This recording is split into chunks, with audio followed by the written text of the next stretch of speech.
Everyone, this is Leah from Blue Whale Arts, and this is part 2 of our Cucumber Beetle project. So if you missed the first part of the video with the products that we use to do this, it's in part 1.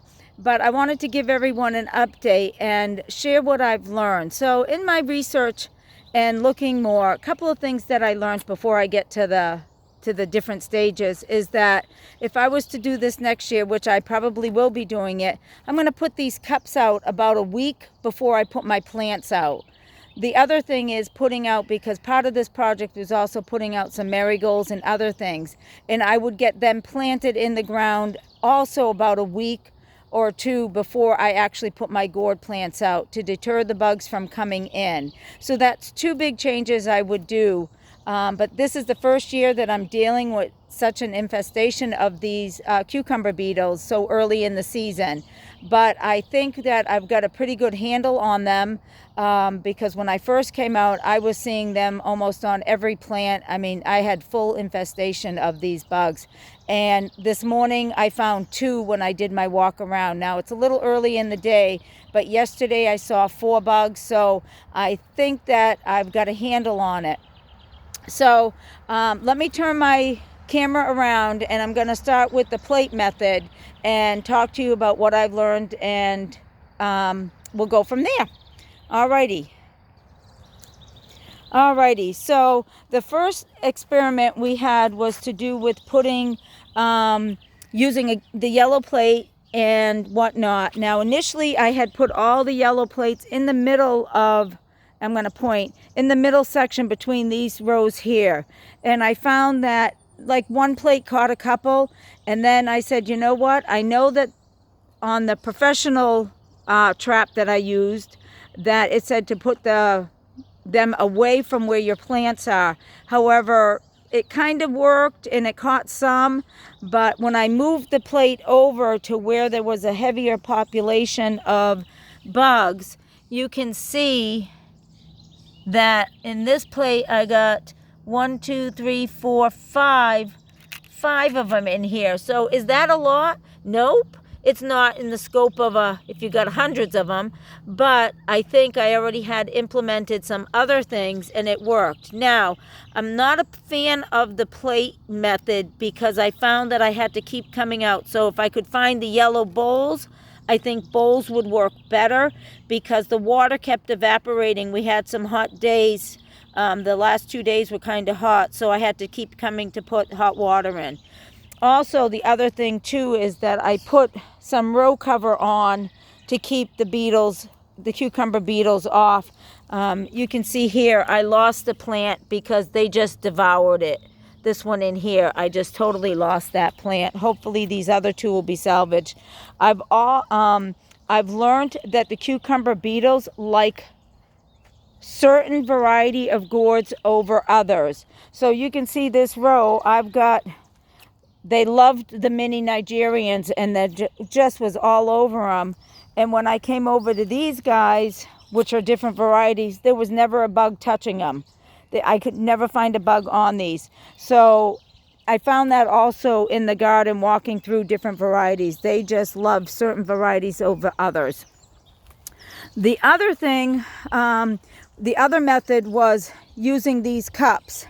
Now you can see, let me see if I can show it. We've got some on the cups, and just about every cup has a few cucumber beetles. I went through the garden and added some more with the methodology of bringing some more closer to where the gourds are. What I found though is, and that's why I say if we put the cups out first, I went through when I was putting these cups up, and these cups have only been up a day, and I didn't catch anybody that was a good, so no bees or anything like that. The only thing I did catch was 1 ladybug, and I was very sad about that because that's a good baby for the garden. But when I was making these cups, I went around because I wasn't sure if I had enough sticky stuff to do both on each stick.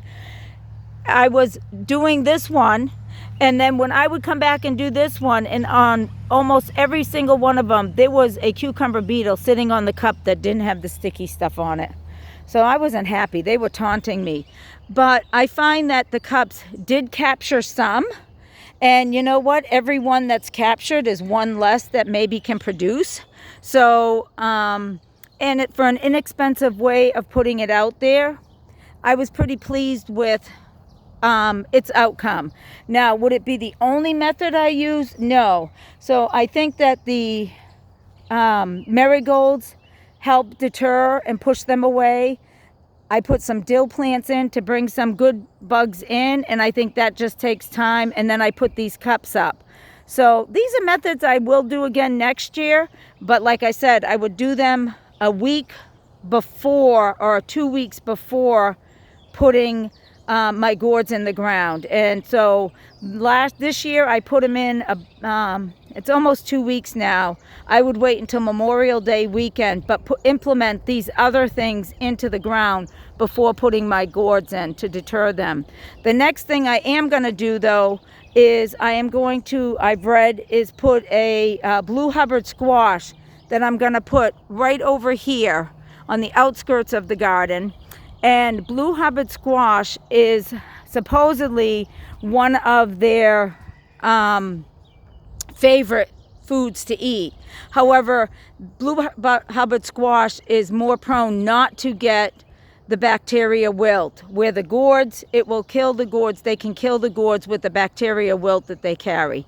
So hopefully none of my gourds, I have one that I'm watching may have gotten the bacteria wilt. I don't know. We're going to see what happens. If it does, I'll pull it out. But all in all, if you're trying not to use chemicals, I would do this again, and I'm going to do this again.